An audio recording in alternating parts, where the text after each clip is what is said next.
Bonjour, David Chéroux, instructeur Krav Maga à Bordeaux. Aujourd'hui, je voudrais parler d'une technique, de plusieurs techniques sur des défenses contre attaque au couteau en position allongée.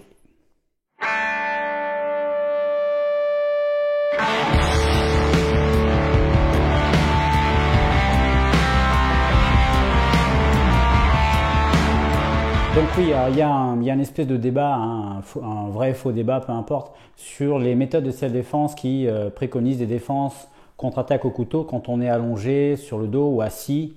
Il faut partir du principe qu'on n'est pas dans ces situations-là très souvent dans une vie, mais ça peut arriver. Donc il y a peut-être une chance sur 1 million de s'en sortir quand on est assis ou allongé et que quelqu'un arrive et vous donne un coup de couteau. Sûrement, une chance sur 1 million. Mais une chance sur 1 million, c'est bien mieux que 0 chance, on est bien d'accord.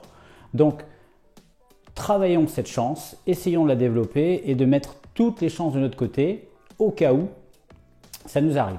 Maintenant, pour ce qui est des techniques, en tout cas moi celles qu'on m'a apprises, je n'y adhère pas. En tout cas pas à toutes. Je trouve qu'elles ne sont pas... elles ne sont pas réalistes, je les ai apprises, on m'a dit ok c'est bon, tu maîtrises, etc. Mais lorsque je les reproduis avec des amis en conditions réelles, où la personne va vraiment rentrer pour vous toucher, ça ne fonctionne pas. 9 fois sur 10, je prends le coup de couteau, si ce n'est pas 10 fois sur 10. Donc j'ai changé un petit peu l'approche. J'ai pris 2 techniques, une attaque au couteau, je ne sais plus laquelle c'est, j'en ai mis 2, ah oui voilà, une attaque en pique à glace en position assise et la même attaque en position allongée sur le côté. J'ai fait 2-3 modifications, en tout cas j'ai retiré ce qui me paraissait peu convaincant et j'ai un peu simplifié la gestuelle. Et ensuite, j'ai demandé à mon partenaire de m'attaquer rapidement. Donc là, ce que vous allez voir en vidéo, on l'a fait doucement pour que vous puissiez voir le mouvement. Mais autrement, on l'avait fait aussi beaucoup plus rapide. Et en fait, même si on perd de la précision, on arrive quand même à ne pas être touché par le couteau. Donc pour moi, c'est déjà beaucoup plus qualitatif. En tout cas, c'est beaucoup plus, le résultat est bien plus positif qu'avec les autres techniques. Quand on est assis ou couché, il faut éviter le plus possible de tenter un désarmement. Avec l'inertie, l'adversaire est debout. Il a son inertie, il a sa force. Il est en fait au-dessus de vous, il est plus haut que vous. Donc il a tous les avantages, vous n'en avez aucun. Vous pouvez être champion de ce que vous voulez, vous allez prendre un coup de couteau, c'est sûr.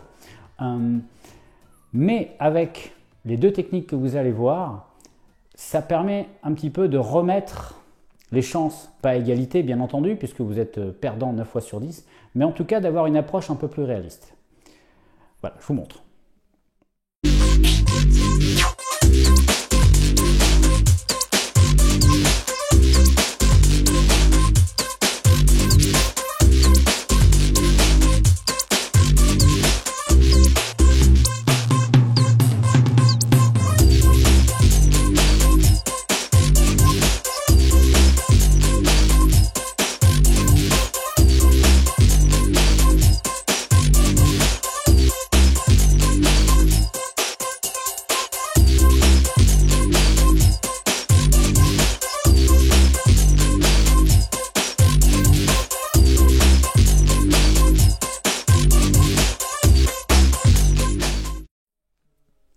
Donc vous voyez, sur la première, je vais pas, lorsque je suis assis, je ne vais pas tenter un désarmement.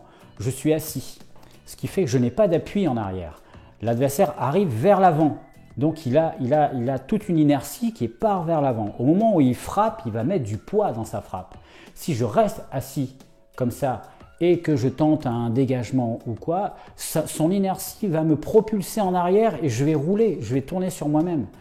Donc le meilleur compromis, c'est de prendre un appui pour être solide. Déjà, il faut avoir de bonnes fondations si vous voulez tenir au sol.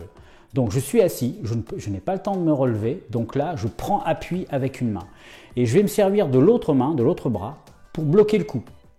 D'accord? Il faut que j'évite le coup mortel. Donc je bloque, j'écarte mes jambes pour prendre en stabilité, je bloque le coup, ferme. Ensuite, j'écarte légèrement le bras pour pouvoir faire passer ma jambe et donner un coup pour repousser l'adversaire. Non pas pour le mettre KO, parce que dans la position où je suis, c'est impossible de mettre un adversaire KO, mais juste pour me donner le temps de me relever, de façon à ce que là, je puisse me défendre à armes égales, si je puis dire. Sur l'autre technique, quand je suis allongé sur le dos, là, c'est presque une situation impossible. Mais bon, admettons, je suis à la plage ou dans un parc, quelqu'un m'attaque. Quoi faire? Bloquer, saisir, me relever, le désarmer, c'est impossible. C'est impossible, à moins d'être Superman, c'est impossible. Le meilleur moyen, c'est de me servir de la force de l'agresseur contre lui. Alors pour cela, comme vous voyez, quand je suis allongé, je ne vais pas faire juste un blocage. Je vais bloquer et en même temps, je vais enrouler le mouvement en fait, pour effacer mon buste, comme quand on dévie un coup. Voilà. C'est le même principe, mais allongé. Tourner les épaules pour permettre au couteau, quand il va passer, en fait, qu'il y ait le moins d'accroche possible. Et ensuite, je vais continuer ma rotation. Je vais tout de suite bloquer, saisir à deux mains, le bras et la main, et rouler sur moi-même. Je vais continuer le mouvement en fait. Il ne va pas y avoir d'arrêt pour repartir. Je vais continuer le mouvement.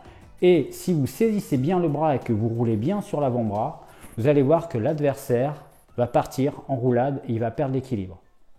À ce moment-là, vous pouvez faire votre boulot. Vous revenez par-dessus, vous bloquez le bras, vous mettez KO, enfin voilà, vous le sonnez et vous désarmez. Je pense que c'est la solution la moins irréaliste, en tout cas pour ces deux techniques. Voilà, c'était juste une petite précision que je voulais faire par rapport aux techniques et au fait par rapport à une ancienne vidéo que j'ai fait il n'y a pas longtemps sur le fait de toujours de garder l'esprit critique face au programme technique qu'on nous impose. Voilà, c'est tout pour aujourd'hui. J'espère que vous avez apprécié. Je vous dis à bientôt pour une nouvelle vidéo. Ciao!